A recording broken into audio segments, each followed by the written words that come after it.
On passe donc à la deuxième partie de cet exercice où il faut maintenant étudier l'intégrale Kn, qui est l'intégrale de 1 plus l'infini de la fonction concernée, et de faire le bilan après pour l'intégrale de 0 à plus l'infini. Donc je vous laisse découvrir la deuxième partie de l'énoncé, et comme d'habitude, une petite recherche préalable est toujours la bienvenue.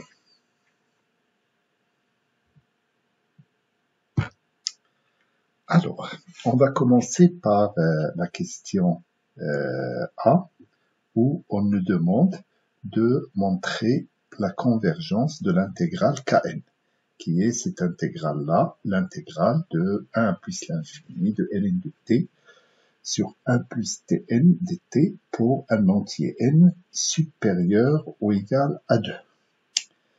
Et donc, ça commence par remarquer, comme d'habitude, que la fonction qu'on nous demande d'intégrer, elle est bien continue sur 1 plus l'infini, et donc elle est généralisée en plus l'infini, et du coup, je prends x strictement supérieur à 1, et je vais définir l'intégrale Kn de x, qui est l'intégrale de 1 à x de cette fonction. Alors, ce que je peux remarquer, et ça je vais l'écrire ici, c'est que pour t supérieur, alors là c'est de 1 à plus l'infini, je rectifie, donc là c'est 1 à plus l'infini. Donc là sur 1 plus l'infini, je sais que t à la puissance n est inférieur ou égal à 1 plus t à la puissance n.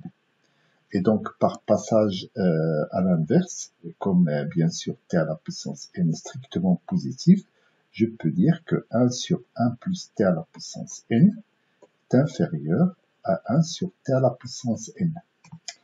Et puis on a ln de t qui est supérieur ou égal à 0. Donc, en multipliant l'inégalité par ln de t, on obtient cette double inégalité. Et donc, nous, ce qu'on va étudier, on va étudier la convergence de l'intégrale de 1 à plus l'infini de ln de t sur t à la puissance n dt. Et du coup, avant d'étudier ça, on va d'abord prendre comme d'habitude x strictement supérieur à 1, et on va étudier la limite lorsque x tend vers plus l'infini de l'intégrale de 1 à x de ln de t sur t à la puissance n dt. Voilà. Et donc, pour cette intégrale, je remarque que je peux le faire avec une intégration par partie, en posant u' de t est égal à 1 sur t à la puissance n, et v de t est égal à ln de t. Donc là, j'ai la primitive de cette fonction, et puis là, j'ai la dérivée de ln qui est 1 sur t. Alors, u et t sont de classe C1 sur 1 plus l'infini, donc je peux appliquer la formule d'intégration par partie que j'ai présentée déjà dans la première partie. Donc ça va me donner moins ln de t sur n-1 tn-1 plus 1 sur n-1, et puis le 1 sur tn-1, quand je vais le multiplier par 1 sur t, ça va me donner 1 sur t à la puissance n dt. Alors bien sûr, 1 sur tn, je connais sa primitive, c'est moins 1 sur n-1 tn-1, et je remplace ici x, je remplace t successivement par x et puis par 1. Et donc j'obtiens cette expression finale. Maintenant, l'objectif, c'est de regarder quand x tend vers plus l'infini, la limite, enfin si cette expression admet une limite, et donc là on va pouvoir dire si l'intégrale converge ou non, et puis cette limite ça va être la valeur de l'intégrale. Alors déjà la limite lorsque x tend vers plus l'infini de ln de x sur xn-1, ça c'est 0 par croissance comparée. Voilà.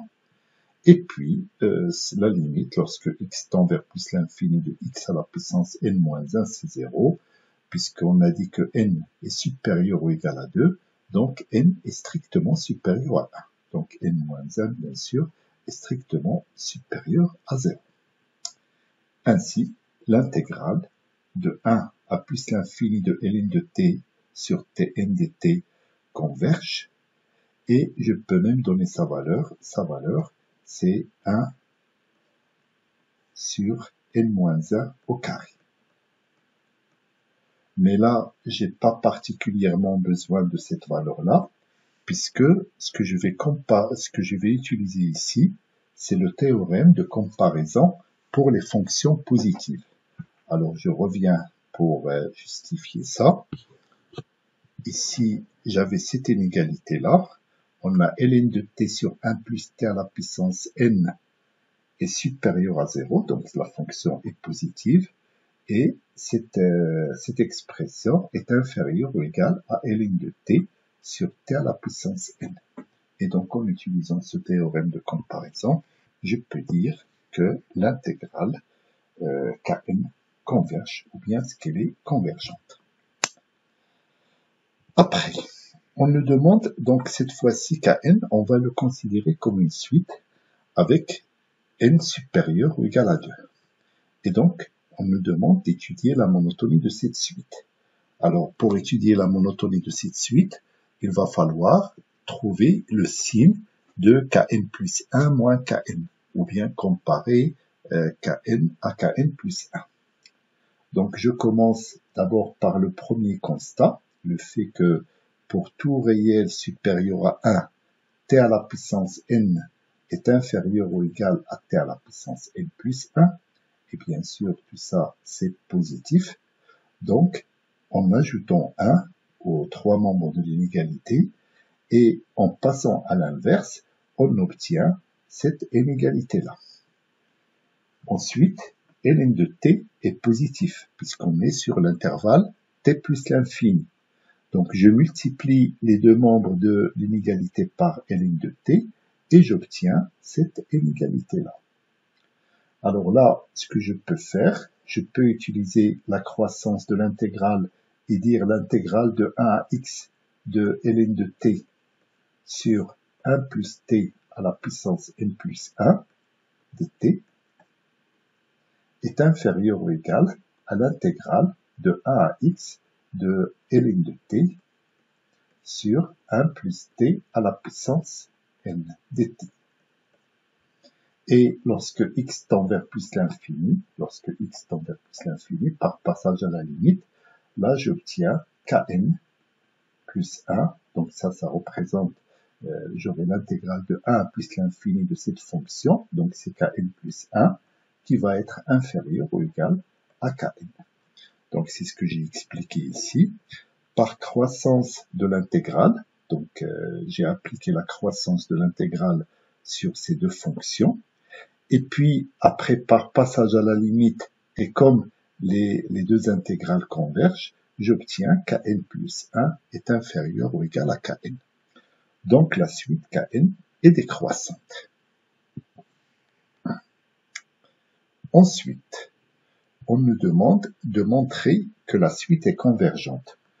Donc là, c'est relativement simple, parce que pour tout entier n supérieur ou égal à 2, ln de t, enfin quel que soit t appartenant à 1 plus l'infini, ln de t sur 1 plus t à la puissance n est supérieur ou égal à 0.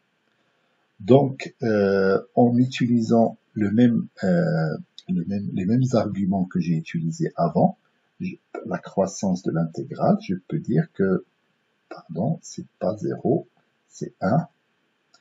L'intégrale de 1 à plus à x d'abord de ln de t sur 1 plus t à la puissance n dt est supérieur ou égal à 0. Et puis bien sûr, lorsque x tend vers plus l'infini, par passage à la limite, et comme cette intégrale la converge, je peux dire que Kn est supérieur ou égal à 0. Et donc, la suite Kn, on a déjà établi qu'elle est décroissante, dans la question précédente, et là, on vient de voir qu'il est minoré par 0. Donc, la suite Kn est convergente. Maintenant, dans cette question, on nous demande de démontrer que quel que soit x appartenant à 1 plus l'infini, ln de x est inférieur ou égal à x. Donc, la technique classique pour faire ce type d'opération est de définir une fonction h sur 1 plus l'infini, et cette fonction sera définie par h de x égale ln de x moins x. Et l'objectif, bien sûr, c'est de faire une étude rapide pour trouver le signe de cette fonction. Alors, on voit tout de suite que cette fonction est dérivable sur 1 plus l'infini. Je peux calculer sa dérivée, c'est 1 sur x moins 1, que je peux écrire aussi sous cette forme en mettant en même dénominateur 1 moins x sur x. Le x, bien sûr, est positif parce qu'il est supérieur à 1. Par contre, 1 moins x est inférieur ou égal à 0. Donc la dérivée de cette fonction est inférieure ou égale à 0 sur 1 plus l'infini. Donc la fonction est strictement décroissante sur 1 plus l'infini. Et quand je calcule h de 1, eh ben h de 1, c'est pas 0, c'est plutôt moins 1. J'efface ça. Donc ici, je remets le tableau comme il faut. Attendez voir. Donc là, hop. Donc là, j'ai 1. Là, j'ai x.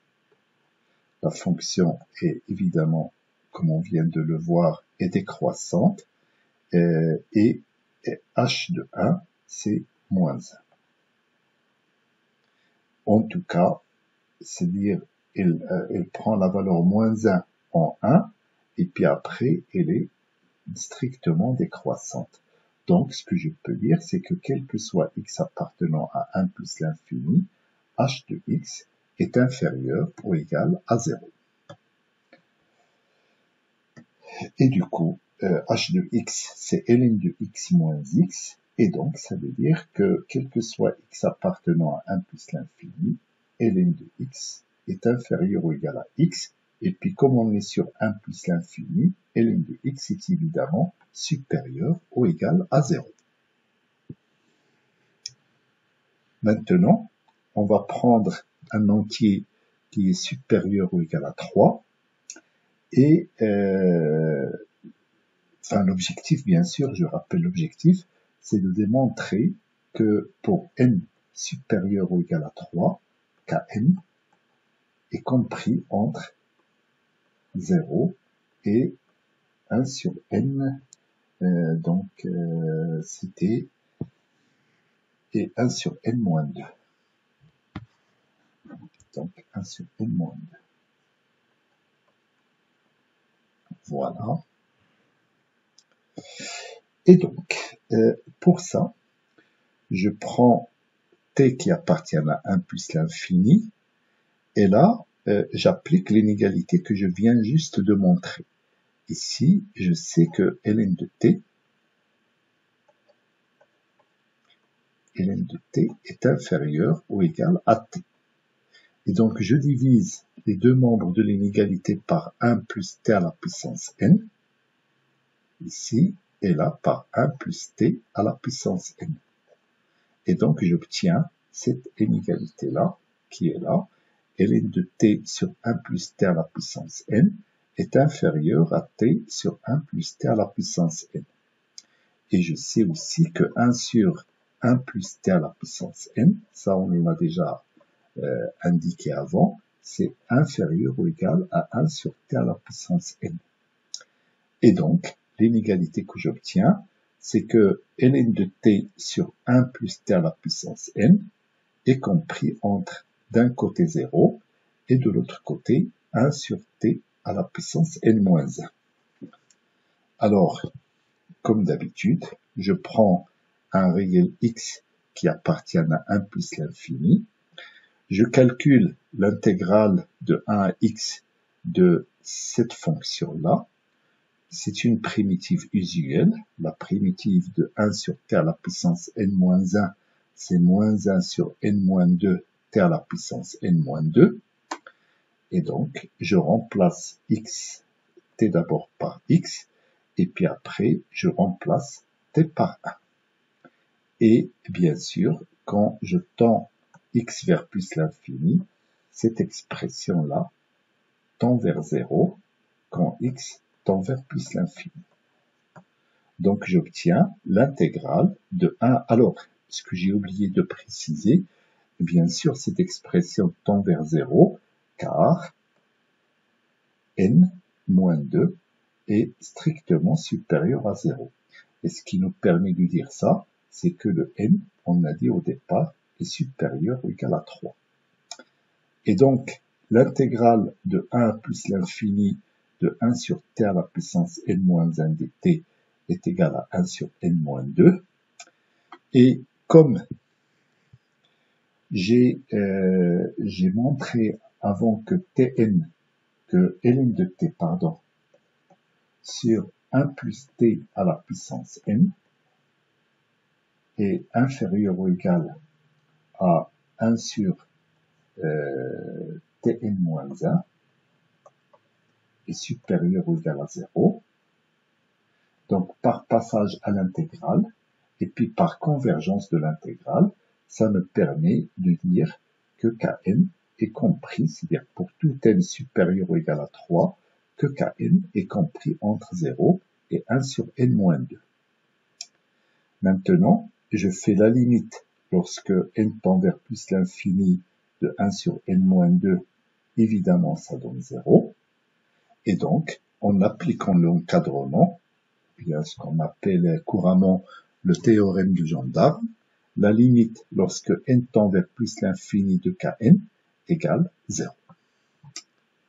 Pour cette dernière question, on nous demande seulement de faire un bilan général. Donc, nous, on a montré que cette intégrale est convergente, c'est l'intégrale Jn, et on a montré que cette intégrale est également convergente, c'est l'intégrale Kn. Donc, si je fais Jn plus Kn, je peux additionner les deux intégrales, et la somme va être évidemment une intégrale convergente. Donc, ici, là c'est dt. Donc ici, si j'applique la relation de Schall, ça va donner l'intégrale de 0 à plus l'infini de ln de t sur 1 plus t à la puissance n de t, qui n'est rien d'autre que in. Or, on a vu que cette intégrale tend vers moins 1 lorsque n tend vers plus l'infini, et puis celle-là tend vers 0 lorsque n tend vers plus l'infini. Et donc, la limite lorsque n tend vers plus l'infini de in est égale à moins 1.